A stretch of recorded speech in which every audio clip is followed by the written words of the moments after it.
Hello everyone, my name is Annika Smith, and welcome to my sixth video of the Stat 231 series. So in this video, I'll be going over a quick example of using the likelihood ratio test statistic to test the null hypothesis using our hypothesis testing method. So what we want to do is first, let's look at this question just to get a sense of what we're looking at. We have that Annika listens to an average of 4 songs by Beach Weather in the neighborhood per hour, modeled by a Poisson distribution. However, I decide to record how many of these band songs I listen to when I'm riding on the GO Transit, because it's so boring and I just have to listen to my downloaded songs, but we'll see what those look like. So, the following describes 17 independent periods or hours where the number of beach weather and the neighborhood songs are recorded, and you can see them all there. It looks like my headphones might have died for that consecutive 4-hour period, but no matter. And we're given the sum of all of them, which is 104. And because I'm doing this in preparation for midterm 2, we won't be required to have chapter 2 knowledge. So deriving the likelihood function would not be something that's expected of us. So I just stuck it here. Same with the maximum likelihood estimate, the theta hat over here. But going into the final, we might be expected to derive something like this as like part A of a question, then be expected to do the likelihood ratio test statistic. So, but for now, it's given. And we do have to work with it a little bit, but I'll show you how to get through that. And without further ado, let's do our hypothesis test. So, what's our first step? Well, our first step is always going to be to identify our distribution. Well, we've already said it's a Poisson, so we can say all our yi's are modeled by a Poisson distribution with some parameter theta. And number 2, we have to identify our null hypothesis. Well, that's also easy because it's identified for us. So H naught is theta equals 4, and our alternative hypothesis, that looks really ugly. I'm going to retry that. The alternative hypothesis is going to be theta is not equal to 4. So I've just been doing two-sided this whole time. I could do an explanation of one-sided, but I like two-sided better, so that's why all these examples have been two-sided. But that's our step 2. On to step 3, which is probably going to take the longest for us because we have to calculate our test statistic. So, what do I do here? Well, it says to use the likelihood ratio test statistic, and luckily I have that on my cheat sheet right here. So this right here is the likelihood ratio test statistic, and it's defined as this here. So this looks pretty scary, but we'll break it down. -2 times ln of the relative likelihood function, which is just the likelihood function divided by likelihood function at this estimator. But we're just going to plug in theta hat here.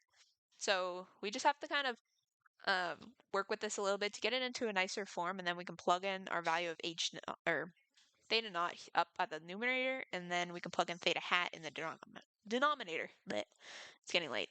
So in order to do that, I have all the steps written next to me so I don't screw up, but I'll try and walk through all of it. So essentially, we have that this guy here is going to equal -2 times ln of L of theta over L of theta tilde. And then we can just start writing in what this is equal to. So this is going to be -2 times this function up here. Oh, I have it written to the side. Okay, well, the first thing I want to note about this is that if it's given to you in this form, remember that anything in the likelihood function that is not reliant on theta doesn't need to be there. It's constant with respect to theta, so it doesn't actually change our graph. Like, say our average likelihood function looks kind of like this or something. If I just add 3 to all of this, it's still going to look the same, it's just at different values. And we don't really care about the magnitude of the likelihood function. We're just concerned about where it is relative to everything else. So I can remove all those constants because they're not really doing anything for me. So I can actually just scratch this part out here, which makes this function a lot easier to work with because I don't want to deal with some like product of factorials. That's crazy. So we can just deal with the e to the negative n theta times theta to the power of n times y bar, and that makes our lives a lot easier. So what I have here is e to the negative n theta times theta and y bar, and then I'm just going to preemptively plug in my theta hat here, so all these thetas just become theta hats, or the theta tildes become the theta hats, my bad. This one also becomes a theta hat, and y bar, like this. And now comes in your grade 12 advanced functions type stuff, where you should really know your log laws. But just in case you're a little unfamiliar, I'll walk you through all of this. So, note that when you have stuff being multiplied or divided by in the ln function, that's equivalent just having like separate ln functions being added or subtracted from each other. So all these multiplying ones, I can say, I'll just open up a bracket here, ln of e to the negative n theta. This one, because it's being multiplied, is a plus, like this here. And then this one, because it's being divided, I say minus ln of e to the negative n theta hat. And this one, because it's also being divided relative to everything else, I could stick it in brackets here, but I'm not going to do that. Like this. And these guys are in brackets like this, in case that is unclear. So then, oh, and I also need a really big bracket out here. Okay, so now I can use the property of log, where the exponents within a log can just be brought out and multiplied at the front. And then I'm going to combine this step with just expanding with this negative 2 out here. So if I bring down this negative n theta times negative 2, that's just going to leave me with 2n theta times ln of e plus, well, negative 2 times ny bar, negative 2ny bar times ln of theta, and then minus negative n times theta times this, so we are just left with negative 2n theta times ln of e. And then from here, we bring down this exponent to get minus minus, those will cancel out, so we got plus 2ny bar ln of theta hat. And now I notice that there's a 2n term in every single term here, so I can actually factor that part out to make this look a little cleaner. And note that ln of e equals 1, so that's also getting canceled out. So this cleans up pretty nicely. This should be a minus up here. ny bar ln theta minus this guy here, that becomes a 1, plus y bar, oh, I forgot to, whoopsies, this guy is not here. Sorry if you're confused about that. Plus y bar and ln of this guy here. So I'm just going to take a look to make sure I'm doing this right. Theta minus, okay, looks good. So that was a lot of simplifying. You should know your log laws pretty well, because sometimes they come in handy like this. But this looks a lot simpler, and this is a lot easier for us to work with. So now we can calculate our actual ratio test statistic, which is just me plugging in theta naught for everywhere I see theta, and plugging in my value of theta hat for everywhere I see a theta hat. So I'm going to take a peek back at my question here. We have that theta hat is equal to y bar. And what's y bar? Well, we should remember that it's just the sum, which is this guy over here, divided by n. So we can do that pretty easily. And then we're also given that our theta is 4. So let's just plug all this in over here. And we also note that our our n is 17. It's kind of cited in several areas here, but you can see that. So we can say 2 times 17 times theta was 4 minus y bar is the sum, which was 104, over n, which is 17, ln of 4 minus 104 over 17 plus 104 over 17 ln of 104 over 17. So now we have all this. This is pretty easy to plug into our calculator. It's not too much of a hassle. But I'm just going to go ahead and do that on R, as I always do. And so we got n is 17 up here, y bar is this, theta naught's 4, theta hat is equal to y bar, and then our rat stat, as I call it, is this guy here, which equals 16.37, which is what I got on my calculator earlier, so I think that is good. And Yeah, so that's going to be our step 3 of the hypothesis test, is where this guy is like 16.3 or whatever it was. 3.8. Sure. So now our next step, step 4, is to calculate our p-value. So I have a little bit of a note about that too on my cheat sheet. The p-value is going to be whatever we calculated as our little rad stat over here, so the 16.38, and greater, like this is our random variable over here, and we see that this is modeled by the chi-square distribution with 1 degree of freedom. So we can do that. That's going to look like our p-value. Oh gosh.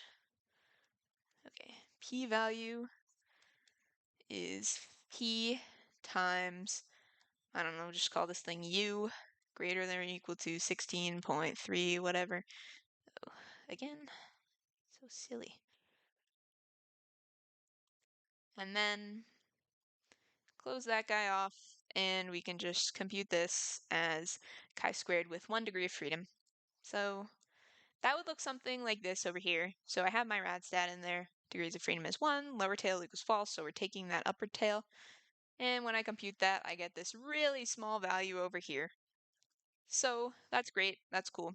But I want to show, in case we don't have this chi-squared with 1 degree of freedom business and we have to like compute this, we also have this thing, and it's in this course notes somewhere. I just like read this somewhere. I don't remember too much of the details behind it. I just have it written on my cheat sheet, like exactly like this.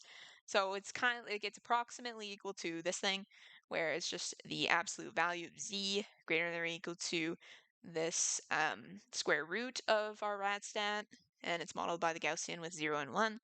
So we can also try calculating this probability if we're not given the chi-squared distribution with 1 degree of freedom. So let's do that instead. We can say that this is approximately equal to p of absolute value of z greater than or equal to this root of 16.3 business. And I can do a little bit of finagling with my stat 230 knowledge to kind of clean this up a little bit. So I know that this is going to be equal to p of z is greater than or equal to root of 16.3 plus p of z is smaller than the negative root of this guy. But then I can notice something else about this. Because I know the Gaussian distribution, and I know that is symmetric. So the tails on both sides are going to be equal, and it's centered around a mean of 0 in this case. So essentially, the part where this, like, z is larger than this, is going to be something like, say, over here. And the part where 0 is smaller than the negative of this is going to be like over here. But because we're centered around a mean of 0 and this distribution is symmetric, these are actually going to be the same probability. So I can just make this look like this. 2 times p of z greater than or equal to root 16.3. And say we don't even have this. We normally have our quantiles where we're looking at z is less than or equal to something. So if I don't even have this, I can use another rule that I learned in Stat 230 just to say this is 2 times 1 minus p of z less than or equal to root 16.3. So just like that. And I can compute that using whatever information I have available to me. So of course I have all of R available to me, which makes my life a lot easier. And we see it's computed like this, 2 times 1 minus p norm of the square root of this rad stat. And we see it's the exact same value as before, so it's like 5, or like 4 decimals of zeros and then like a 5. So very, very small. So that's our p-value. And we can just say over here 0.00005, sure. So this is pretty small, but we're going to be given this table as usual on the exam, so we can just analyze this. And we see that this is way, way smaller than this p-value over here. So we say that there is very strong evidence against the null hypothesis based on the observed data. So I just write that sentence there. That's my conclusion, my step 5, and then I'm done. So that is how you use the likelihood ratio test statistic to test for the null hypothesis, and this can be applied to basically any distribution. I've seen examples of all of them, I believe, in the course notes, except for maybe some of like the weird ones like sigma. I don't think I've seen that, but you can apply like a very similar kind of format. The only tricky part really, or like the trickiest part, you could say, is this whole getting the actual test statistic, because you have to like play around with the likelihood function, which may or may not be challenging based on what the likelihood function is. So I hope that kind of explains what's going on for you, and I hope you enjoyed this video, and please tune in for the next one. Thank you.